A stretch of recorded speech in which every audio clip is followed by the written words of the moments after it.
अस्सलामुअलैकुम प्यारे बच्चों, आप खैर आफियत से हैं, ठीक हो, बाल हो, राजी हो।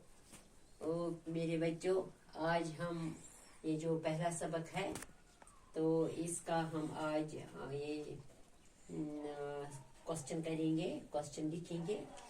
तो ये है पहला सबक, खुदा की शान। तो जमात है दूसरी, हाँ ठीक है, ये दूसरी जमात के बच्चों के लिए है ये सबक, खुदा की शान। तो आज हम इसके सवालात करेंगे। सोचिए और बताइए, जमीन और आसमान का मालिक कौन है? जमीन तो आसमानों मालिक कुस छु? जवाब है, जमीन और आसमान का मालिक अल्लाह ताला है ना बच्चों? जमीन और आसमान का, जमीन तो आसमान मालिक छु खुदावंद करीम अल्लाह ताला।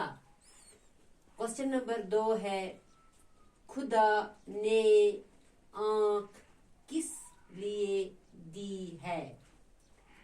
प्यारे बच्चों, नोटबुक अपने सामने रखना और पेंसिल भी।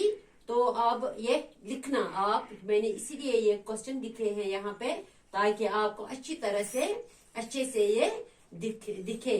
तो और आप अपनी नोटबुक पर ये लिखेंगे, ठीक है? हाँ, पहला क्वेश्चन है, फिर से मैं दोहराऊंगी, जमीन और आसमान का मालिक कौन है?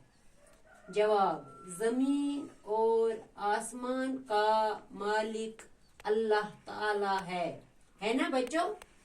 तो दूसरा क्वेश्चन है, खुदा ने आंख किस लिए दी है? खुदा ने आंख किस लिए दी है? जवाब है इसका, खुदा ने आंख देखने के लिए दी है। दी ना? आंख किस लिए दी है? आंख देखने के लिए दी है अल्लाह ताला ने हमें। हाँ, अल्लाह ताला भी बोलते हैं खुदा को, खुदा ने आंख देखने के लिए दी है। एक बार फिर मैं दोहराऊंगी, खुदा ने आंख किस लिए दी है?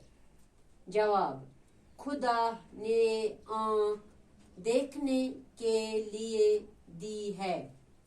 तो हो गए ये 2 क्वेश्चन। अब ये तीसरा क्वेश्चन है, खुदा ने दिन क्यों बनाया है? खुदा ने दिन